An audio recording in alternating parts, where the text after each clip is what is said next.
ल आज चाहिँ अब जानकी मन्दिर दर्शन गर्न जाने भन्ने कुरो हो। सबैजना निस्कियो साथीहरू। अब यसो जानकी मन्दिर दर्शन गर्ने, यसो घुमघाम पनि हुन्छ। आज अलिकति टाइम पनि मिलेको थियो। त्यही पनि फेरि अब उता साडु भाइ सालीहरू ससुराली जानलाई आएको, बाटो यही पर्ने भएर यतै बसे। आज दर्शन गरौँ जाउँ भन्ने कुरा बोल जाउँ न त सबैजना भनेर गइयो। रमाइलो भयो, घुमियो। अब घुमघाम गरियो सबैजना। जानकी मन्दिर दर्शन पनि भयो।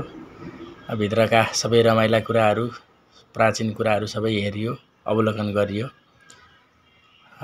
रमाइलो भयो। अब फुच्चे रमाइरहेछ। बाबु पनि गएको, बाबुलाई लिएर गएको आज स्कुल बिदा। अब यता फेरि फोटोसुट, नयाँ दुलादुलै छुट्टै उहाँहरूलाई फोटोहरू खिच्ने, टिकटक बनाउने, यसो रमाइलो भइरहेछ।